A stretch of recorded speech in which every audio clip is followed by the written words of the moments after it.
ناظرین، گزشتہ ایک ساتھ میں یہ بات بالکل کھل کر واضح ہو چکی کہ یاجوج اور ماجوج کون ہیں۔ قرآن میں جب صرف یاجوج اور ماجوج کے الفاظ آئیں تو سوال یہ پیدا ہوتا ہے کہ یاجوج اور ماجوج کون ہیں؟ تو اللہ سبحانہ و تعالیٰ نے ساتھ ہی سوال کا جواب بھی دے دیا کہ یاجوج اور ماجوج کون ہیں۔ اِنَّا یاجوج و ماجوج مفسدون فی الارض، اس میں کچھ شک نہیں یاجوج تھے اور ماجوج تھے وہ جو زمین میں فساد کر رہے تھے، اس میں کچھ شک نہیں وہ ہیں یاجوج اور ماجوج جو زمین میں فساد کر رہے ہیں۔ ماضی میں جو لوگ زمین میں فساد کرتے رہے اللہ سبحانہ و تعالیٰ نے انہیں یاجوج اور ماجوج قرار دیا، اور جو لوگ اس قرآن کے نزول کے بعد الساعۃ کے قیام کے قریب زمین میں فساد کریں گے وہ ہیں یاجوج اور ماجوج۔ آپ گزشتہ ایک ساتھ میں یہ بات بھی بالکل کھل کر جان چکے کہ اس قرآن میں اللہ سبحانہ و تعالیٰ نے اس قرآن کو احسن الحدیث کہا۔ اللہ نزل احسن الحدیث، یعنی یہ قرآن اپنے نزول سے لے کر الساعۃ کے قیام تک کی احسن تاریخ ہے، ایسی بہترین تاریخ کہ اس سے بہتر تاریخ کوئی اور ہو ہی نہیں سکتی۔ اور اس قرآن میں اللہ سبحانہ و تعالی نے مسئلوں سے تاریخ بیان کی۔ وَلَقَدْ صَرَفْنَا لِلنَّاسِ فِي هَذَا الْقُرْآنِ مِنْ كُلِّ مَثَلٍ، یعنی ماضی میں جو کچھ بھی ہوا اس میں سے وہ ایسے الفاظ میں بیان کیا جو خوب اس قرآن کے نزول سے لے کر الساعۃ کے قیام تک وقوع پذیر ہونا تھا۔ جو معاملہ یا مسئلہ لوگوں کو پیش آنا تھا، ہر بات ہر شے کا ذکر کیا گیا اس قرآن میں مسئلوں سے۔ آپ دیکھتے ہیں کہ قرآن میں ان لوگوں کا ذکر ملتا ہے جو اس قرآن کے نزول سے پہلے گزر چکے، جیسے کہ قوم نوح، قوم عاد، قوم سمود، قوم لوط، اخوان لوط، قوم شعیب، آل فرعون اور امت بنی اسرائیل وغیرہ۔ لیکن یہ جان لیں کہ اس قرآن میں اللہ سبحانہ و تعالیٰ نے ان کے قصے و کہانیاں بیان نہیں کی۔ اس قرآن میں اساطیر الاولین نہیں ہے، بلکہ گزشتہ ایک ساتھ میں یہ بات بالکل کھول کر واضح کی جا چکی کہ اسی قرآن میں اللہ سبحانہ و تعالیٰ نے کہا فَجَعَلْنَاهُمْ سَلَفًا وَمَثَلًا لِلْآخِرِينَ، پس کر دیا ہم نے انہیں سلفا، یعنی ایک ایک کو گزرے ہوئے کر دیا۔ جو اس قرآن کے نزول سے پہلے دنیا میں آئے تھے اب گزرے ہوئے ہو چکے، اور جنہیں ایک ایک کو گزرے ہوئے کر دیا انہیں نہ صرف گزرے ہوئے کر دیا بلکہ انہیں مثل کر دیا آخرین کے لیے، یعنی بعد میں آنے والوں کے لیے، اس قرآن کے نزول سے لے کر الساعۃ کے قیام تک آنے والوں کے لیے۔ اس قرآن کے نزول سے پہلے جو قومیں بھی اس دنیا میں آباد تھیں، جو قومیں بھی اس دنیا میں آئی، ان سب کے سب کو گزرا ہوا کر دیا، اور انہیں نہ صرف گزرا ہوا کر دیا بلکہ انہیں مثل کر دیا اس قرآن کے نزول سے لے کر الساعۃ کے قیام تک آنے والوں کے لیے۔ اس لیے اس قرآن میں جہاں جہاں بھی گزشتہ قوموں کا ذکر کیا گیا تو وہ اصل میں ان کا ذکر کرنا مقصود نہیں تھا، بلکہ اس قرآن کے نزول سے لے کر الساعۃ کے قیام تک آنے والوں کی مثلوں سے تاریخ اتاری گئی۔ اس قرآن میں اس قرآن کے نزول سے پہلے گزر جانے والے وہ لوگ جو زمین میں فساد کرتے رہے ان کا ذکر کرتے ہوئے ان کے بارے میں اللہ سبحانہ و تعالیٰ نے کہا کہ وہ یاجوج اور ماجوج تھے، اور قرآن میں انہیں یاجوج اور ماجوج کہنا یہ اساطیر الاولین نہیں، یعنی جو گزر چکے ان کی سطریں نہیں بلکہ ان کی مثلوں سے قرآن کے نزول کے بعد الساعۃ کے قریب آنے والے مفسدون فی الارض جو کہ یاجوج اور ماجوج ہیں ان کی تاریخ اتاری گئی۔ آج سے 14 صدیاں قبل ہی یاجوج اور ماجوج کی مثلوں سے تاریخ اتاری گئی تھی۔ اس لیے اب قرآن سے ہی آپ پر واضح کرتے ہیں کہ وہ کون سے لوگ تھے جو اس قرآن کے نزول سے قبل دنیا میں آئے اور وہ زمین میں فساد کرتے رہے۔ انہوں نے کیسے اور کس طرح زمین میں فساد کیا اور پھر بالآخر اسی اپنے ہاتھوں سے کیے ہوئے فساد کے سبب ہلاک ہوئے، اور جیسے اللہ نے ان کا اس قرآن میں ذکر کیا آج بھی ان کی مثل لوگ موجود ہیں جو ان کی مثل زمین میں فساد کر رہے ہیں۔ ناظرین، یہ اللہ کا قانون ہے کہ اللہ نے ہر قوم کے شروع اور آخر میں رسول بھیجا، یعنی اللہ کا قانون ہے کہ اللہ کسی بھی قوم، کسی بھی امت کے شروع میں ایک رسول اور پھر اس کے آخر میں بھی ایک رسول پیش کرتا ہے۔ رسول بھیجا جاتا ہے بینات کے ساتھ، یعنی رسول آ کر سب کچھ کھول کھول کر واضح کر دیتا ہے۔ کسی بھی قوم کے شروع میں جب رسول پیش کیا جاتا ہے تو رسول آ کر انسانوں پر ان کی اس دنیا میں موجودگی کا مقصد اور اس مقصد کو پورا کیسے کرنا ہے، اگر اس مقصد کو پہچان کر جان کر اسے پورا نہیں کیا جاتا تو اس کے نقصانات کیا ہوں گے، کن کن تباہیوں ہلاکتوں کا سامنا کرنا پڑے گا، سب کچھ کھول کھول کر واضح کرتا ہے۔ جب آپ زمین و آسمانوں میں غور کریں تو آپ کو زمین و آسمانوں میں کوئی ایک بھی شے ایسی نہیں ملے گی جس کی تخلیق کا کوئی نہ کوئی مقصد نہ ہو۔ کوئی ایک بھی مخلوق ایسی نہیں ملے گی جو بغیر مقصد خلق کی گئی ہو اور پھر وہ اس مقصد کو پورا نہ کر رہی ہو سوائے حضرت انسان کے۔ انسان واحد ایسی مخلوق ہے جسے دنیا میں آنے کا مقصد کیا ہے اس کا علم ہونا تو دور، بلکہ اسے خود اپنی ہی ذات کا علم نہیں کہ وہ کون ہے۔ مثلا اگر آپ کے ہاتھ کی طرف اشارہ کر کے آپ سے پوچھا جائے، آپ سے سوال کیا جائے کہ یہ کیا ہے، تو آپ فوراً جواب دیں گے کہ یہ ہاتھ ہے، اور جب آپ سے یہ سوال کیا جائے کہ یہ کس کا ہے تو آپ فوراً کہیں گے، فوراً جواب دیں گے کہ یہ میرا ہاتھ ہے۔ اسی طرح پاؤں کی طرف اشارہ کر کے پوچھا جائے کہ یہ کیا ہے تو آپ فوراً جواب دیں گے کہ یہ پاؤں ہے، اور جب یہ سوال کیا جائے کہ کس کا ہے تو فوراً جواب دیں گے کہ یہ میرا پاؤں ہے، یعنی یہ میرا ہے۔ اسی طرح بتدریج آپ کے جسم کے تمام اعضاء کے بارے میں سوال کرتے کرتے آپ کے پورے جسم کی طرف اشارہ کیا جائے اور آپ سے پوچھا جائے کہ یہ کیا ہے تو آپ جواب دیں گے یہ جسم ہے، اور پھر جب آپ سے یہ سوال کیا جائے کہ یہ کس کا ہے، یعنی یہ جسم کس کا ہے، تو آپ اس کا جواب دیں گے کہ یہ جسم میرا ہے، یہ میرا ہے۔ آپ اس جسم کو بالکل ایسے ہی میرا کہیں گے جیسے آپ کے پاس کوئی بکری، کوئی جانور یا کوئی شے جو آپ کی ملکیت ہو تو اس کے بارے میں پوچھا جائے کہ یہ کس کی ہے تو آپ کہیں گے یہ میری ہے، یعنی اس شے کو آپ اپنا وجود نہیں قرار دے رہے، آپ اس شے کو اپنا وجود نہیں کہہ رہے، آپ اس شے کو اپنا آپ نہیں کہہ رہے، آپ یہ نہیں کہہ رہے کہ یہ میں ہوں، بلکہ آپ کہتے ہیں کہ یہ میری ہے، آپ اس کی ملکیت کا دعویٰ کر رہے ہیں۔ آپ الگ ہیں اور وہ شے الگ ہے۔ بالکل ایسے ہی جب آپ کے جسم کے بارے میں آپ سے پوچھا گیا کہ یہ کس کا ہے تو آپ نے کہا، آپ نے جواب دیا کہ یہ میرا ہے، جس کا مطلب بالکل واضح ہے کہ یہ جسم آپ نہیں ہیں بلکہ آپ کوئی اور ہیں۔ آپ اس جسم کی ملکیت کا دعویٰ کر رہے ہیں، بالکل ایسے ہی جیسے آپ نے اس بکری، جانور یا اس شے کے بارے میں دعویٰ کیا کہ یہ میری شے ہے، یہ جسم آپ نہیں ہیں۔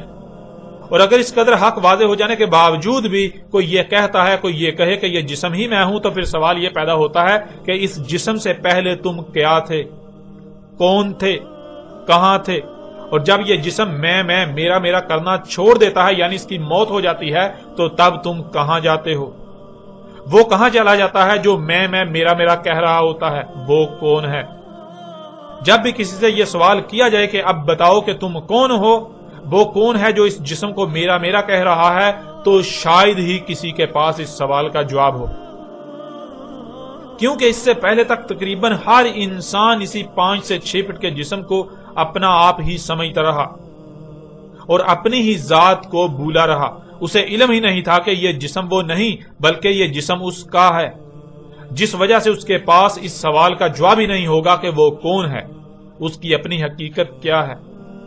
جس سے یہ بات بالکل کھل کر واضح ہو جاتی ہے کہ حضرت انسان تو خود اپنی ہی ذات کو بھول چکا ہے، وہ اپنے آپ کو ہی ایسے بھولا ہوا ہے جیسے کہ اس کا اپنا کوئی وجود ہی نہ ہو، اور وہ آج تک اس 5 سے 6 فٹ کے مادی جسم کو اپنا آپ سمجھتا رہا۔ ناظرین، یہ معنی ہے عربی کے لفظ انسان کے۔ انسان کے معنی ہیں جو اپنی ہی ذات کو پورے کا پورا بھولا ہوا ہے۔ اب جسے اپنی ہی ذات کا علم نہیں، بلا اسے یہ کیسے علم ہو سکتا ہے کہ اس مادی بشری جسم کے ساتھ اس دنیا میں وہ کیا لینے آیا، کیا کرنے آیا، اس کی تخلیق کا مقصد کیا ہے؟ یوں انسان کو جب اس مقصد کا ہی علم نہیں تو وہ اس مقصد کو پورا کیسے کر پائے گا؟ وہ اس مقصد کو پورا ہی نہیں کر پائے گا۔ اسی حقیقت کو رسول آ کر واضح کرتا ہے کہ دیکھو، زمین و آسمانوں میں کوئی ایک بھی مخلوق ایسی نہیں جو بے مقصد خلق کی گئی ہو۔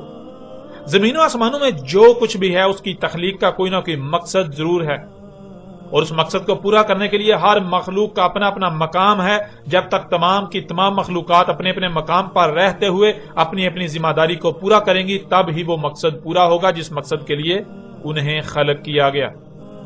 زمین و آسمانوں کی مثال بالکل تمہارے جسم کی سی ہے۔ زمین و آسمانوں کی مثال بالکل ایک مشین کی سی ہے۔ جیسے تمہارا جسم لا تعداد مخلوقات کا مجموعہ ہے، بہت سے اعضاء ہیں جن کا آپس میں گہرا ربط ہے، ہر عضو اور ہر عضو میں تمام کی تمام مخلوقات کا اپنا اپنا مقام و ذمہ داری ہے، جسے پورا کرنے کے لیے ان کی ضروریات ہیں، اور ان کی ضروریات بھی الگ الگ ہیں، ان کی مقدار اور معیار بھی الگ الگ ہے۔ جب تک ان کی ضروریات کا معیار اور مقدار ٹھیک رہے گی، وہ اپنے اپنے مقام پر رہتے ہوئے اپنی اپنی ذمہ داری کو پورا کر پائیں گی۔ جس سے جسم میں ایک بہترین میزان یعنی توازن قائم ہے اور قائم رہے گا۔ اور اگر جسم میں کوئی ایک بھی مخلوق اپنے مقام سے ہٹ جاتی ہے، اپنی ذمہ داری کو پورا نہیں کرتی یا سستی اور لاپرواہی کرتی ہے، تو جسم میں قائم توازن بگڑ جائے گا، جس سے جسم میں خرابیاں اور بالآخر جسم ایک بڑی تباہی یعنی موت سے دوچار ہو جائے گا، بیکار ہو جائے گا۔ بالکل یہی مثال زمین و آسمانوں کی ہے۔ اس حقیقت کے کھلنے پر جب انسان زمین و آسمانوں میں غور و فکر کرتا ہے تو وہ دیکھتا ہے کہ سوائے اس کے یعنی سوائے انسان کے تمام کی تمام مخلوقات نہ ہی اپنے مقام سے ہٹتی ہیں اور نہ ہی وہ کسی قسم کی کمی کجی یا کوتاہی کرتی ہیں۔ یہ واحد انسان ہے جس کو نہ تو اپنی تخلیق کے مقصد کا علم ہے اور نہ ہی اس مقصد کو پورا کرنے کا علم، اور یہ واحد انسان ہی ہے جو دن رات لا علمی میں ایسے ایسے اعمال کر رہا ہے، ایسے ایسے کرتوت کر رہا ہے کہ جس سے نہ صرف اپنے مقام سے ہٹا ہوا ہے بلکہ باقی مخلوقات کو بھی زبردستی ان کے مقامات سے ہٹا رہا ہے یا زمین و آسمانوں میں تبدیلیوں کا باعث بن رہا ہے، جس سے لامحالہ زمین و آسمانوں میں قائم توازن بگڑ کر زمین و آسمانوں میں تباہیاں آئیں گی جو زمین و آسمانوں کو تباہ و برباد کر کے رکھ دیں گی، جن کا ذمہ دار یہ حضرت انسان ہوگا۔ اور ان سے بچنے کا واحد ایک ہی حل ہے کہ یا تو اپنی حقیقت کو جان لیا جائے، اپنے آپ کو یاد کر لیا جائے، اپنی ہی حقیقت کو یاد کر لیا جائے، اپنے آپ کو پہچان لیا جائے، یا پھر کم از کم یہ واضح ہو جائے کہ اس کی تخلیق کا مقصد کیا ہے، اسے اس دنیا میں کیوں بھیجا گیا۔ یوں انسان دو گروہوں میں تقسیم ہو جاتے ہیں، ایک وہ جن کا مقصد یہ بن جاتا ہے کہ وہ اپنی ذات کو پہچانیں، اپنی ذات کو یاد کریں، اپنے آپ کو یاد کریں کہ وہ کون ہیں، کیا ہیں، ان کا اول و آخر کیا ہے، ان کی حقیقت کیا ہے، یوں باقی تمام تر راز و حقائق خود بخود واضح ہو جائیں گے۔ اور دوسرے وہ جن کا مقصد یہ بن جاتا ہے کہ ان پر کسی بھی صورت حق واضح ہو جائے، ان کی تخلیق کا مقصد کیا ہے، انہیں اس دنیا میں کیوں بھیجا گیا اور اس مقصد کو پورا کیسے کرنا ہے۔ یوں رسول دونوں طرح کے انسانوں سمیت ہر ایک پر حق بالکل کھول کھول کر واضح کرتا ہے۔ ناظرین، کسی بھی شے کی تخلیق کا مقصد کیا ہے، اسے جاننے کا سب سے بہترین اور آسان ترین ذریعہ یہ ہے کہ اس شے میں جان کر دیکھا جائے کہ اس میں کیا کیا صلاحیتیں پائی جاتی ہیں۔ کسی بھی شے میں پائی جانے والی صلاحیتیں ہی اس شے کے مقصد وجود کو واضح کرتی ہیں، اس شے کے مقصد تخلیق کو واضح کرتی ہیں۔ مثلا آپ دیکھتے ہیں کہ کتا اور بکری دونوں ہی جانور ہیں، دونوں ہی مادے سے وجود میں آئے، لیکن آپ جو کام کتے سے لیتے ہیں یا کتے سے لے سکتے ہیں وہی کام آپ بکری سے نہیں لے سکتے۔ یعنی اگر آپ کو کہا جائے کہ آپ بکری کو اپنے مال کی رکھوالی کے لیے رکھیں تو کیا ایسا ممکن ہے؟ کیا بکری مال کی رکھوالی کر پائے گی؟ نہیں، بالکل نہیں۔ اب آپ غور کریں کہ کیوں؟ آخر وہ کیا وجہ ہے کہ جو کام آپ کتے سے لے رہے ہیں وہ بکری سے کیوں نہیں لیا جا سکتا، وہ کتے سے ہی کیوں لیا جا سکتا ہے؟ تو ناظرین، جواب بالکل واضح ہے کہ اس کام کے کرنے کے لیے جو صلاحیتیں درکار ہیں وہ صلاحیتیں کتے میں پائی جاتی ہیں، نہ کہ بکری میں۔ اگر وہی صلاحیتیں اور خصوصیات بکری میں پائی جائیں تو بکری سے وہی کام لیا جا سکتا ہے، اور اگر وہ صلاحیتیں کتے میں نہ ہوں تو کتے سے وہ کام نہیں لیا جا سکتا، جس سے یہ بات بالکل کھل کر واضح ہو جاتی ہے کہ مال کی رکھوالی کے لیے کتے کا ہونا شرط نہیں ہے، کتے کا ہونا لازم نہیں ہے، بلکہ صلاحیتوں کا ہونا لازم ہے، صلاحیتوں کا ہونا شرط ہے۔ جس میں وہ صلاحیتیں پائی جائیں گی اس سے وہ کام لیا جائے گا۔ کسی بھی شے میں موجود صلاحیتیں اس کے مقصد وجود، اس کے مقصد تخلیق کو واضح کر دیتی ہیں۔ ایسے ہی اگر آپ کو پیاس لگتی ہے تو کیا آپ آگ سے پیاس بجھا سکتے ہیں، یا پھر صرف اور صرف اس شے سے پیاس بجھا سکتے ہیں جس میں پیاس بجھانے کی صلاحیتیں موجود ہوں؟ جیسے کھانا پکانے کے لیے آگ کا ہونا لازم نہیں بلکہ حرارت کا ہونا شرط ہے، جس شے میں بھی ایسی صلاحیتیں پائی جائیں اس سے کھانا پکایا جا سکتا ہے۔ اگر آگ میں وہ صلاحیتیں نہ پائی جائیں تو اس سے کھانا نہیں پکایا جائے گا، نہ ہی کھانا پکایا جا سکتا ہے۔ کھانا پکانے کا مقصد اس سے پورا نہیں کیا جا سکتا، بلکہ کھانا پکانے کا مقصد صرف اور صرف وہی شے پورا کر سکتی ہے جس میں وہ صلاحیتیں موجود ہوں۔ یعنی ناظرین، آپ کسی بھی قسم کی کوئی مثال سامنے رکھ لیجئے تو آپ پر یہ بات بالکل کھل کر واضح ہو جائے گی کہ کسی بھی شے کا مقصد تخلیق کیا ہے، مقصد وجود کیا ہے، اسے جاننے کا سب سے آسان اور بہترین ذریعہ یہ ہے کہ اس شے میں پائی جانے والی صلاحیتوں کو جان لیا جائے۔ جب اس شے میں پائی جانے والی صلاحیتوں کو جان لیا جائے گا تو وہ صلاحیتیں خود بخود اس شے کے مقصد تخلیق کو واضح کر دیں گی۔ زمین و آسمانوں میں ہر شے کو نہ صرف اس کے مقصد تخلیق کا علم ہے بلکہ وہ اپنے اپنے مقام پر رہتے ہوئے اپنے اپنے مقصد کو پورا بھی کر رہی ہیں، سوائے حضرت انسان کے۔ انسان کا مقصد تخلیق کیا ہے، اس کو جاننے کے لیے اس میں موجود صلاحیتوں کو جاننا ہوگا، اور انسان چونکہ بشر ہے تو جب اس بشر میں غور کیا جائے تو بالکل کھل کر واضح ہو جاتا ہے کہ زمین و آسمانوں میں اس بشر کی مثال کسی مشین، کسی گاڑی کے خالق و مالک اور ڈرائیور کسی ہے۔ اس بشر میں زمین و آسمانوں میں خلق کرنے کی صلاحیتیں ہیں، مالک بننے کی صلاحیتیں ہیں، نظام چلانے کی صلاحیتیں ہیں۔ جیسے آپ اپنے ہی وجود میں غور کریں تو آپ پر یہ بات بالکل واضح ہو جائے گی کہ آپ کے جسم میں ہر عضو کا اپنا اپنا مقصد ہے۔ ٹانگوں کا مقصد جسم کو ادھر سے ادھر لے جانا، ہاتھوں کا مقصد جسم کے لیے کچھ بھی کرنا، دل کا مقصد جسم کے لیے دھڑکنا، آنکھوں کا مقصد جسم کے لیے دیکھنا، کانوں کا مقصد جسم کے لیے سننا، دماغ کا مقصد پورے جسم یعنی پورے وجود کا نظام چلانا، پورے جسم کی دیکھ بھال کرنا۔ تو جیسے جسم میں دماغ کی اہمیت و حیثیت ہے، بالکل یہی اہمیت و حیثیت زمین و آسمانوں کی مخلوقات میں اس بشر کی ہے۔ بشر کا مقصد زمین و آسمانوں کا نظام چلانا ہے۔ اب جب کہ یہ بات بالکل واضح ہو چکی کہ انسان میں زمین و آسمانوں کا نظام چلانے کی صلاحیتیں ہیں، خالق و مالک بننے کی صلاحیتیں ہیں، تو پھر اس میں کوئی شک نہیں رہتا کہ اس کا مقصد تخلیق زمین و آسمانوں کی دیکھ بھال کرنا تھا، ان کا نظام چلانا تھا، زمین و آسمانوں میں کسی بھی قسم کی کوئی تبدیلی نہ ہو، ان میں کہیں بھی کوئی چھیڑ چھاڑ نہ کر سکے، زمین و آسمانوں میں ہر شے کو اس کے مقام پر ہی رہنے دینا، ان کی حفاظت کرنا تھا۔ جیسے ہاتھ جسم کی حفاظت کرتے ہیں، جسم کو کسی بھی نقصان سے بچاتے ہیں، نقصان سے محفوظ رکھتے ہیں، بالکل ایسے ہی اس بشر کی تخلیق کا مقصد زمین و آسمانوں کی حفاظت کرنا تھا، انہیں کسی بھی قسم کے نقصان سے محفوظ رکھنا تھا۔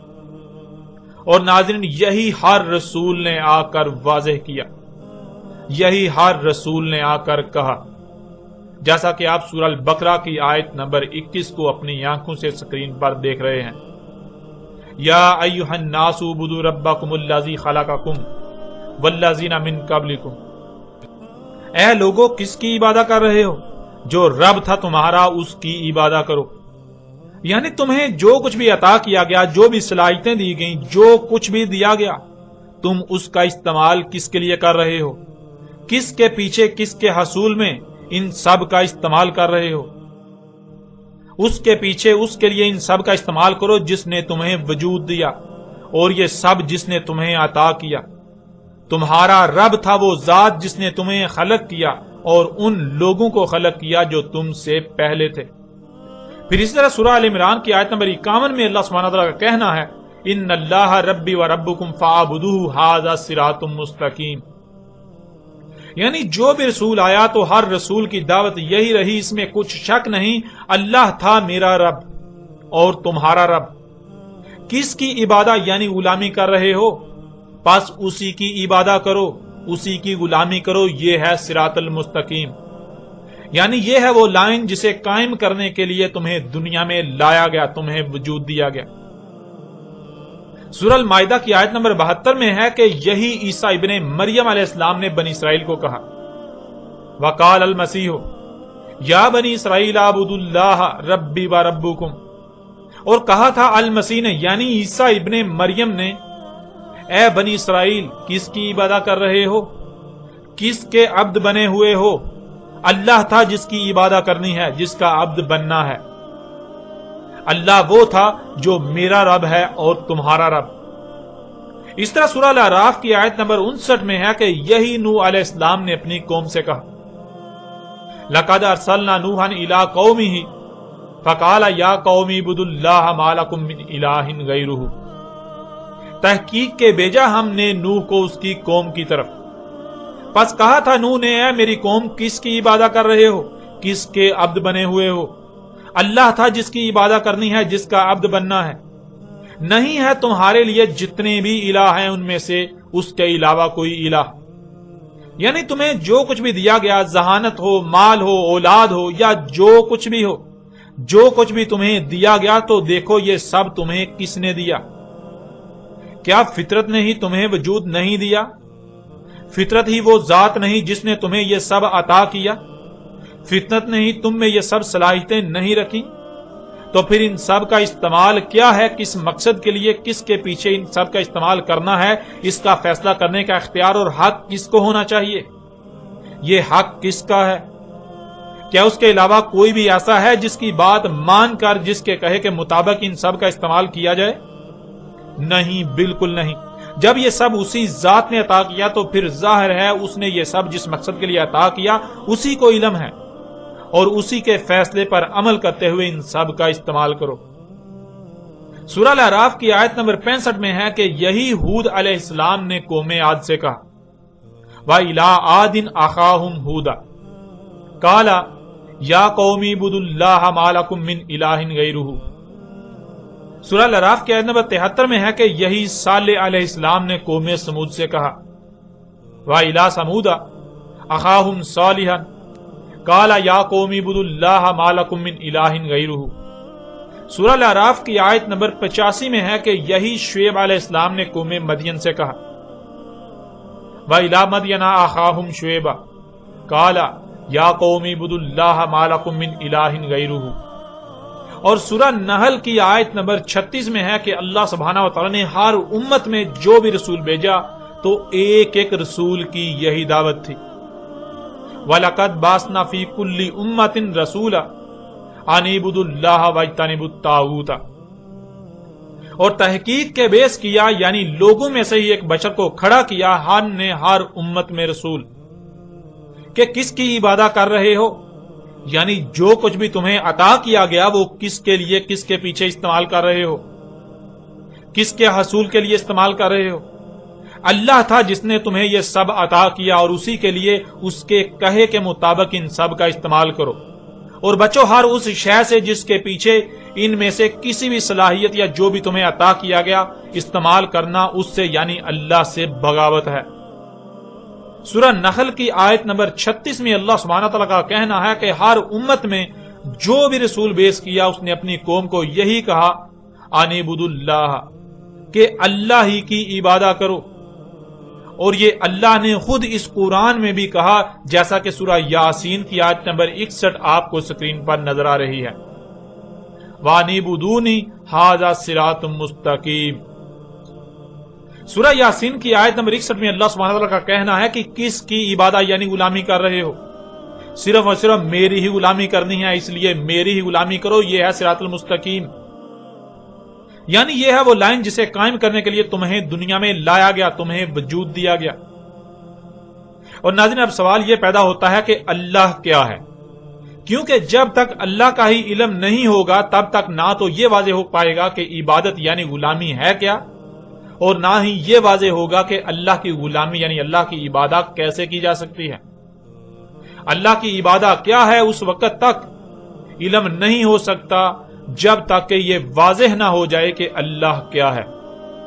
اور اللہ کیا ہے اس کو بھی اللہ نے پورے قرآن میں جگہ جگہ واضح کر دیا، جیسا کہ آپ ان چند آیات کو اپنی سکرین پر دیکھ رہے ہیں۔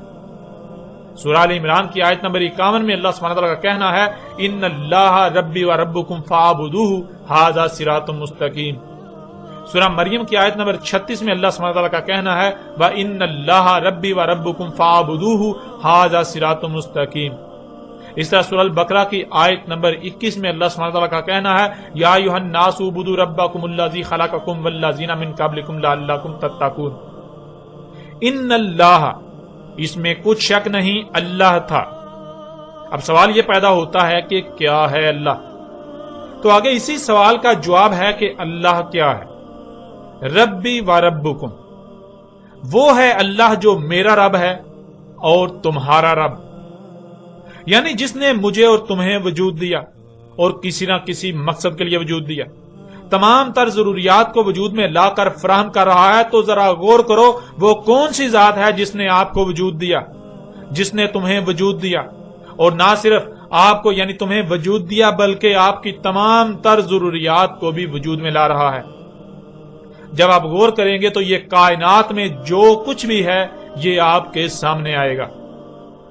زمین و آسمانوں میں کل کائنات میں جو کچھ بھی ہے یہی بطور رب سامنے آئے گا. اور پھر دیکھیں یہی اللہ سبحانہ تعالیٰ نے سورہ زخرف میں بھی بالکل واضح الفاظ میں بیان کر دیا. ان اللہ ہوا ربی و ربکم فاعبدوہ ھذا صراط مستقیم. ان اللہ کی ہے پر زبر ہے جس سے لفظ اللہ ماضی کا صیغہ بن جاتا ہے. یوں ان اللہ کے معنی بنیں گے اس میں کچھ شک نہیں اللہ تھا. اس وقت دنیا میں موجود انسانوں سے خطاب کرتے ہوئے اللہ کہہ رہا ہے، قرآن کہہ رہا ہے کہ اس میں کچھ شک نہیں اللہ تھا. یعنی تم جسے اللہ کہہ رہے ہو، جسے اللہ سمجھ رہے ہو، تمہیں جو اللہ بتایا گیا ایسا کوئی اللہ وجود ہی نہیں رکھتا، بلکہ جو اصل میں اللہ ہے تم نے اس کو اللہ تھا کیا ہوا ہے. تو ناظرین اب سوال یہ پیدا ہوتا ہے کہ کیا تھا اللہ جو کہ انسانوں نے اللہ کو تھا کیا ہوا ہے؟ انہیں علم ہی نہیں کہ اللہ کیا ہے، جسے یہ اللہ کہہ رہے ہیں وہ اللہ ہے ہی نہیں. تو آگے اسی سوال کا جواب بھی دے دیا گیا. ہوا یہ دو الفاظ کا مجموعہ ہے. پہلا لفظ گول والی ہے اور دوسرا لفظ واو. گول والی ہے کسی بھی شے کی طرف اشارہ کرنے کے لیے استعمال ہوتی ہے، اور ہے پر پیش کے استعمال سے یہ حال کا صیغہ بن جاتا ہے، جس کے معنی بنتے ہیں کسی ایسی شے کی طرف اشارہ کیا جا رہا ہے جو موجود ہے. اب جب آپ اپنے ارد گرد دیکھیں کہ کیا موجود ہے تو بہت کچھ نظر آئے گا. تو جو بھی نظر آئے سوال یہ پیدا ہوتا ہے کہ کیا یہ اللہ ہے؟ تو آگے اسی کا جواب بھی ہے واو. واو کے معنی ہیں اور واو پر زبر کے استعمال سے یہ ماضی کا صیغہ بن جاتا ہے. یوں ہوا کے معنی بنتے ہیں کہ جو کچھ بھی موجود ہے اس کی طرف اشارہ کرتے جائیں، اس کا ذکر کرتے جائیں، یہاں تک کہ واو یعنی اور ماضی کا قصہ نہیں بن جاتا، واو ماضی کا صیغہ نہیں بن جاتا.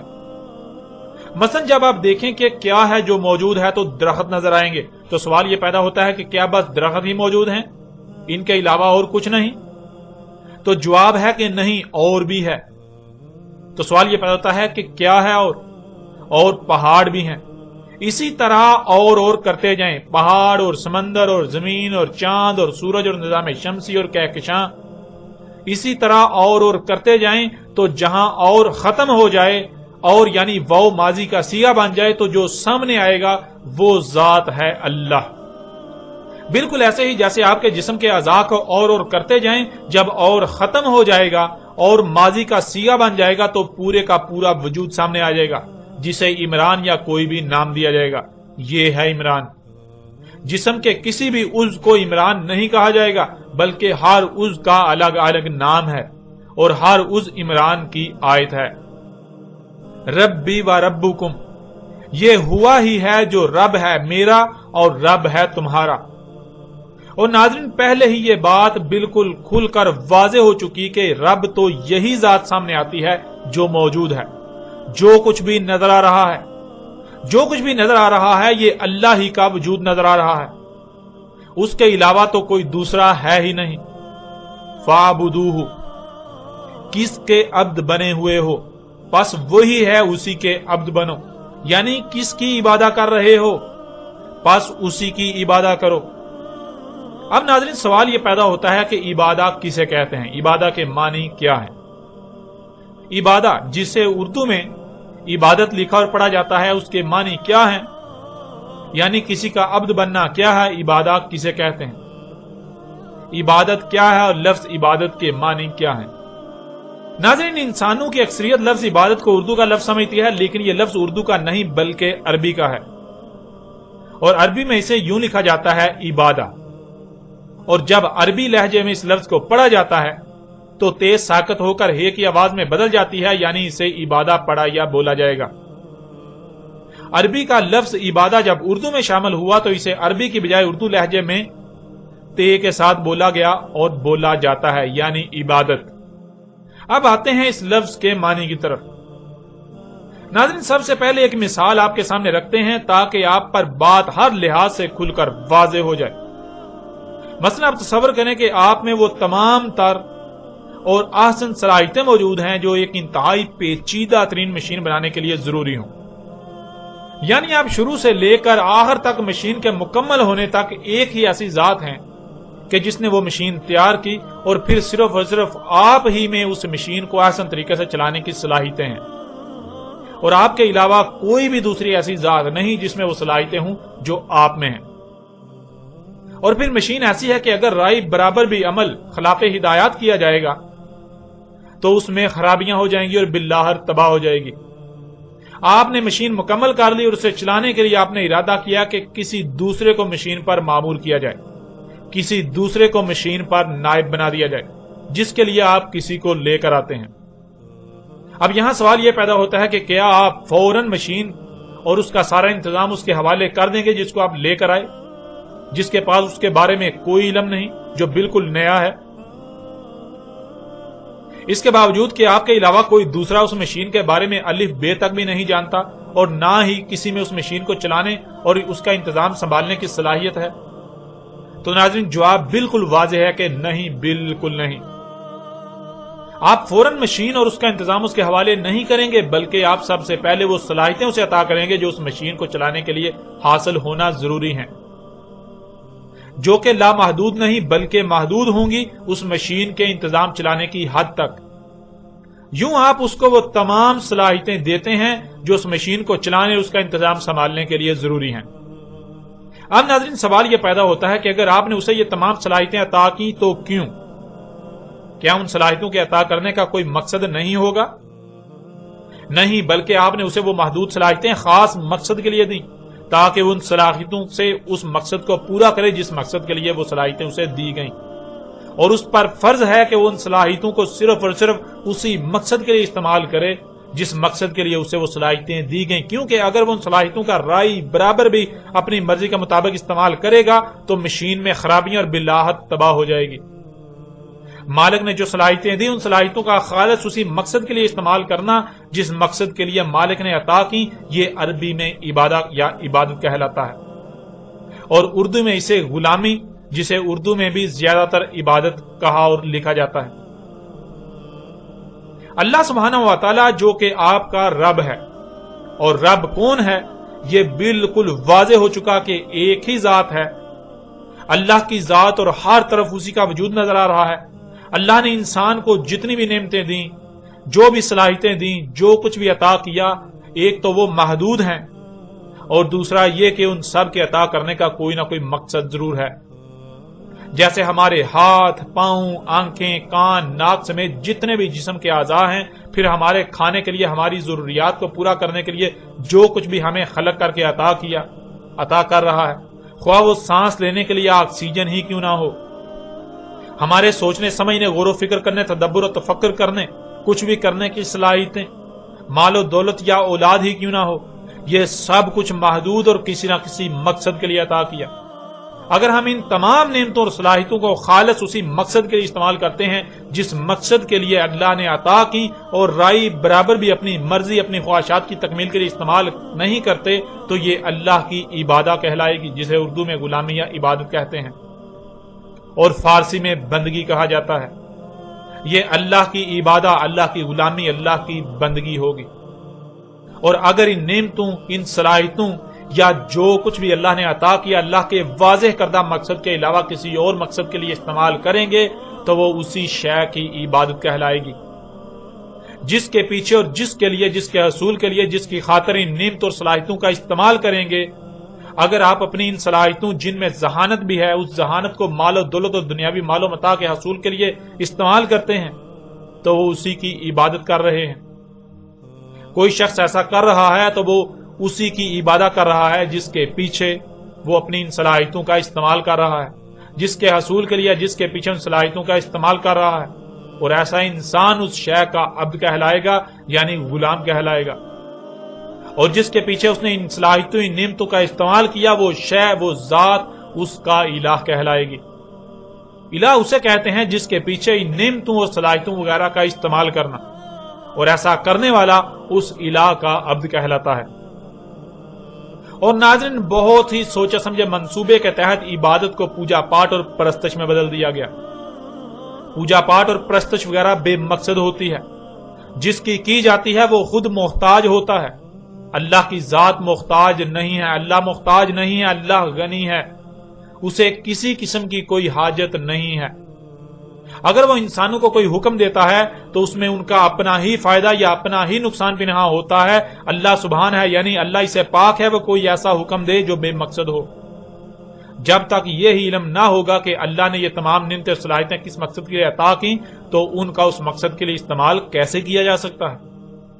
اور جب کہ سب کے سب انسان دن رات ان کا استعمال کر رہے ہیں تو پھر یہ سوچنا اور غور و فکر کرنا چاہیے کہ کیوں خود ہی کو دھوکہ دیا جا رہا ہے اور نہ جانے دن رات کتنے الہوں کی عبادت میں مصروف ہیں۔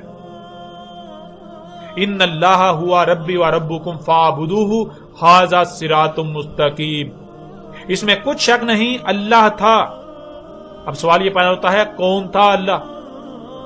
اللہ یہ نہیں ہے جسے تم اللہ کہہ رہے ہو، جسے تم اللہ سمجھ رہے ہو، جسے تم اللہ بنائے ہوئے ہو، بلکہ یہ تو تمہارے اپنے خود ساختہ اللہ کے نام پر گڑے ہوئے عقائد و نظریات ہیں۔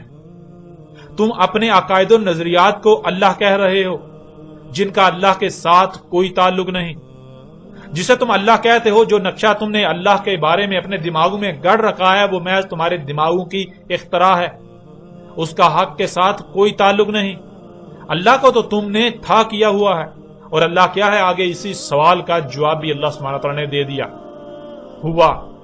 ہوا ہے اللہ، یعنی جو کچھ بھی موجود ہے اور کرتے جاؤ یہاں تک کہ اور ختم ہو کر ماضی کا صیغہ بن جائے تو جو ذات سامنے آئے گی وہ ہے اللہ۔ یہی وہ ذات ہے ربی و ربکم، میرا رب اور تمہارا رب۔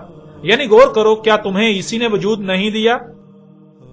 اور پھر دیکھو تمہاری ضروریات کیا ہیں، تمہارے سانس لینے کے لیے آکسیجن، پینے کے لیے پانی، کھانے کے لیے گوشت سمیت طرح طرح کے پھل، سبزیاں، فروٹ وغیرہ، تمہاری سواری کی ضرورت کو پورا کرنے کے لیے گدھے، گھوڑے، خچر، رہنے کے لیے زمین، اور جو کچھ بھی تمہاری ضروریات ہیں۔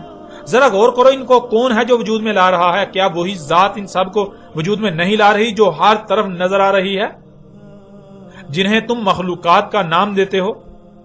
جب اسی نے وجود دیا اور یہی ذات تمہاری تمام تر ضروریات کو وجود میں لا رہی ہے تو پھر رب کون ہوا؟ اس کے علاوہ رب کون ہوا؟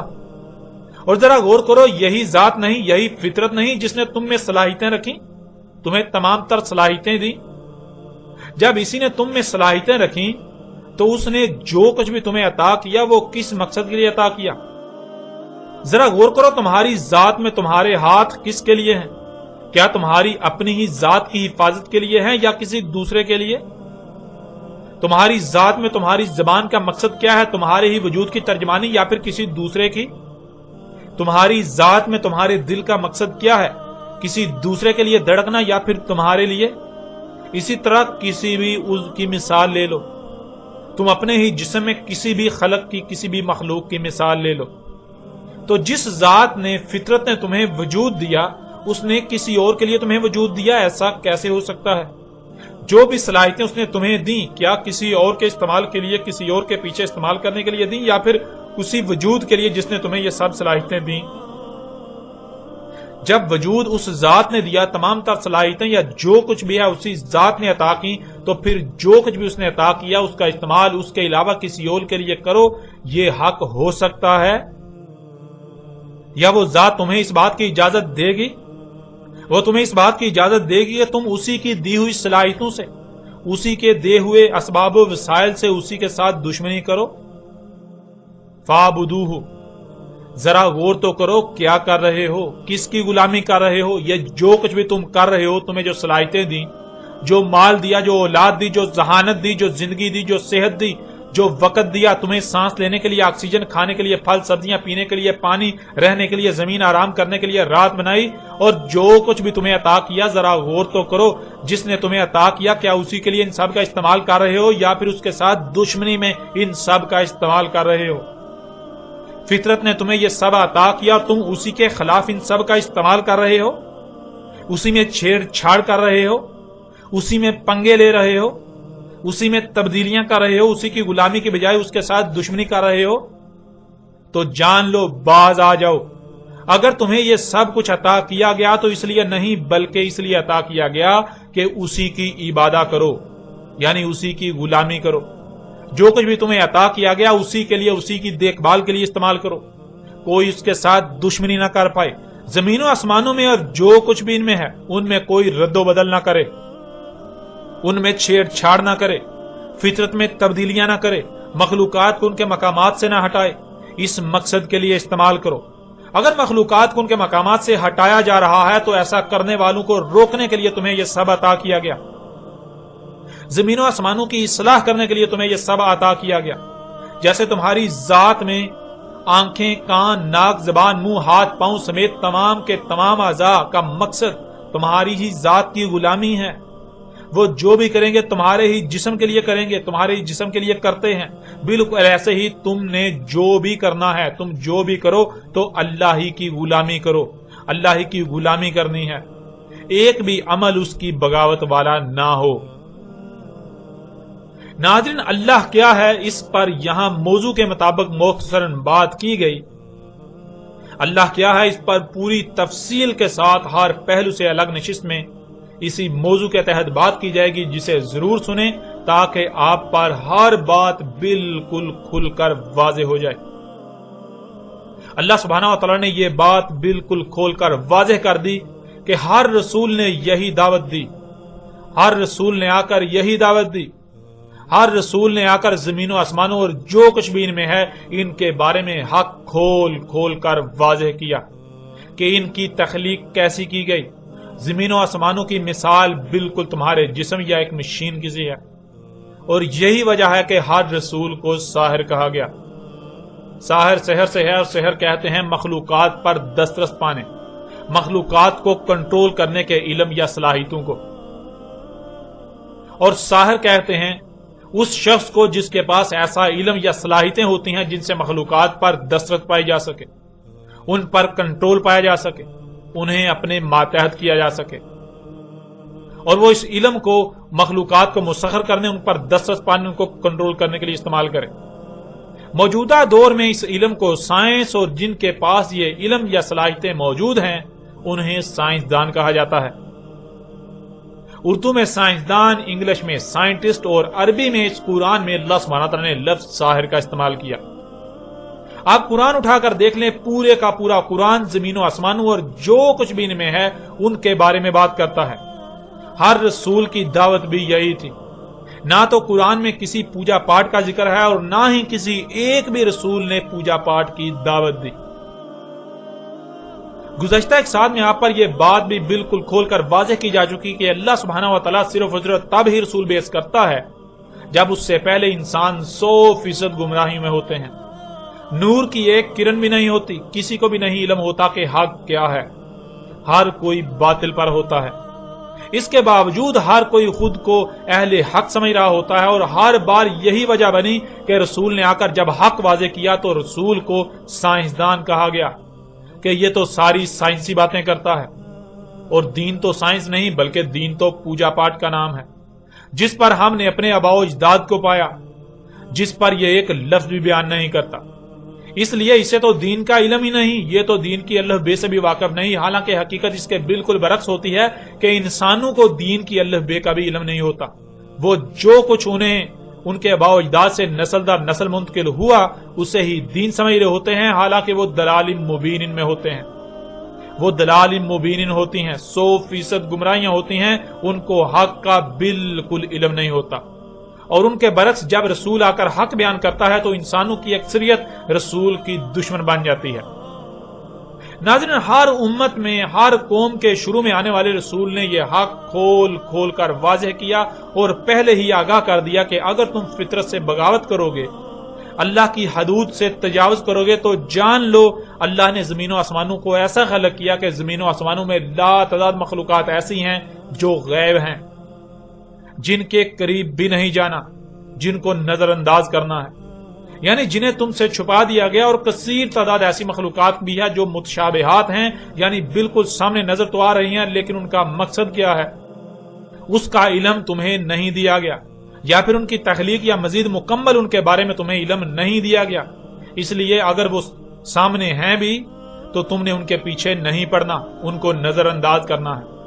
اس لیے کہ اگر تم اللہ کی لگائی ہوئی حدود سے تجاوز کرتے ہو تو ایک وقت ایسا آئے گا جب اللہ نے جو تم سے چھپا دیا وہ تم پر کھلنا شروع ہو جائے گا، وہ غیب نہیں رہے گا، جب ایک شے سامنے آئے گی تو پھر وہ ایک نہیں بلکہ حادثاتی طور پر اللہ کے غیب سے مخلوقات کا سامنے آنے والا ایک نہ ختم ہونے والا سلسلہ شروع ہو جائے گا۔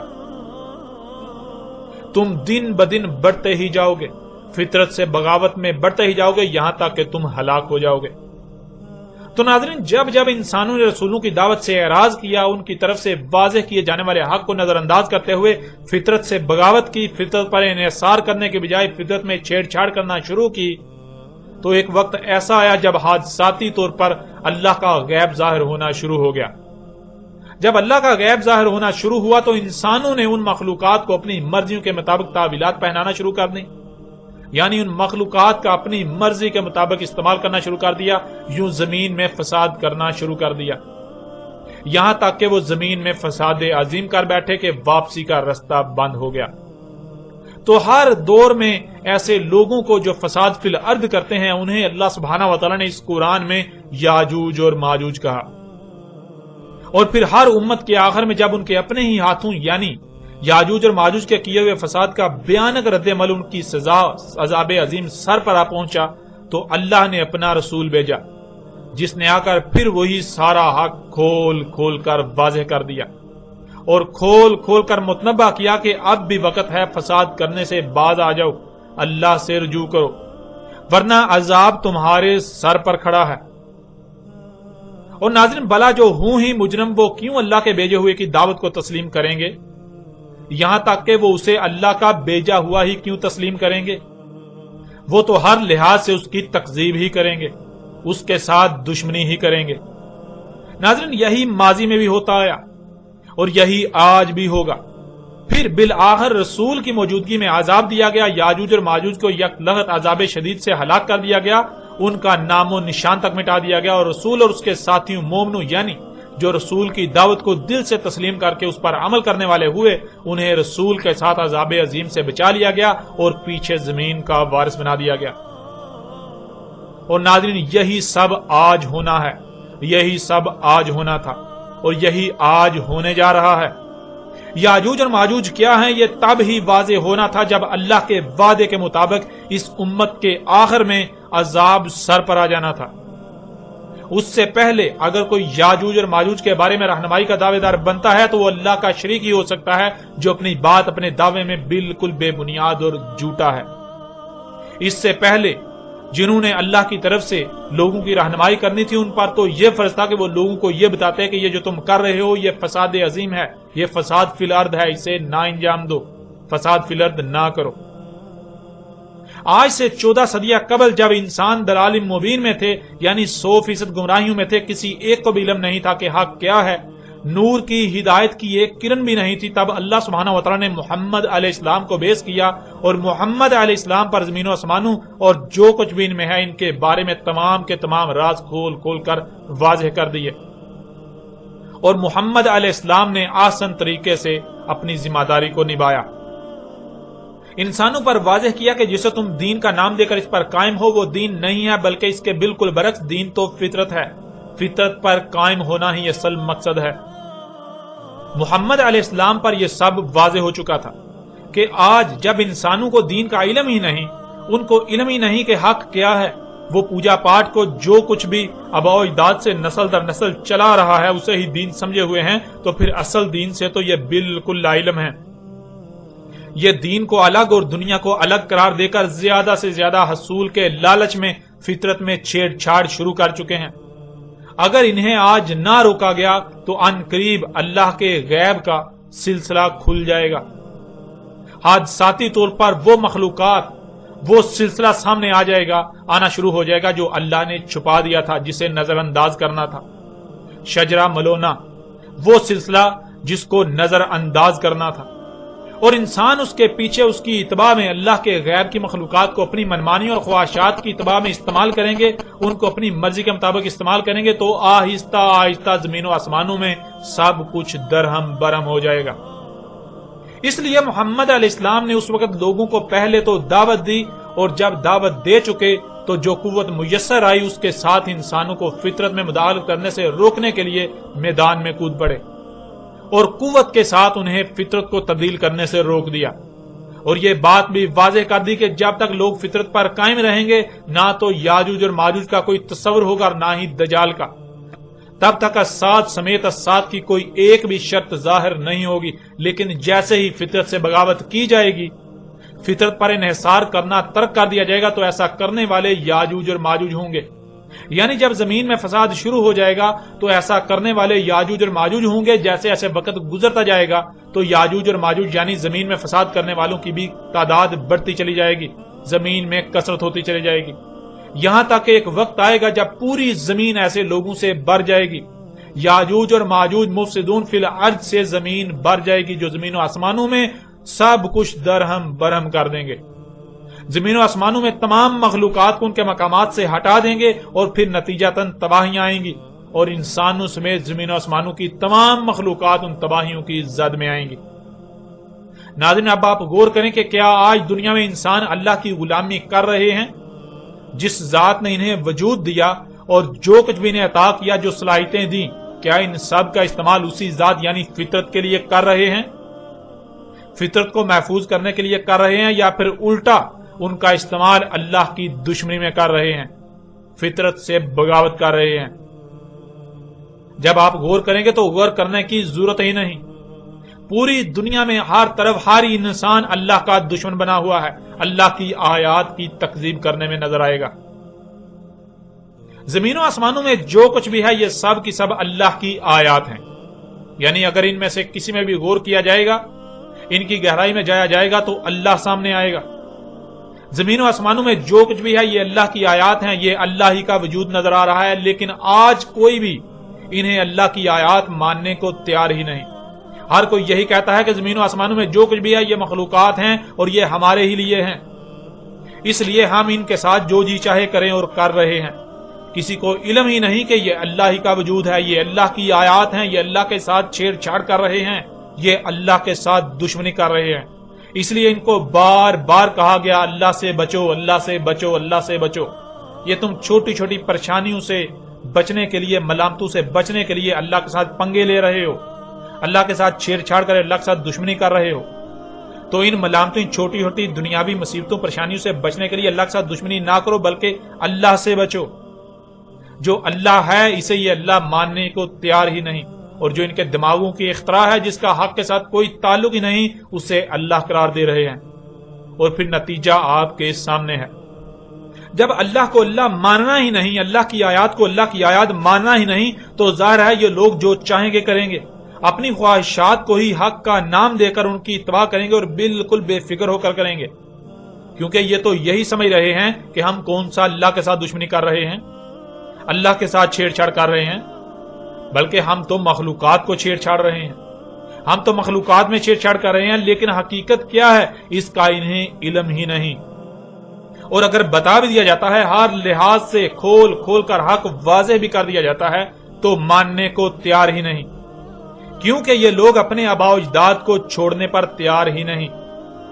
یہی سب گزشتہ ہلاک شدہ اقوام نے کیا، اور آج دنیا کے انسان جس مقام پر پہنچ چکے ہیں، بالکل ایسے ہی اسی مقام پر وہ قومیں بھی پہنچی تھیں جو ان سے پہلے اس زمین پر آباد تھیں، جن کی مسلوں سے اس قرآن میں آج ان موجودہ لوگوں کی تاریخ بیان کی گئی، جن پر اب تفصیل کے ساتھ بات کریں گے اور بالکل کھول کر واضح کرتے ہیں کہ اللہ سبحانہ و تعالی نے کس طرح مسلوں سے آج کی تاریخ اتاری تھی، قرآن میں یاجوج اور ماجوج پر ہر پہلو سے بات کی تھی۔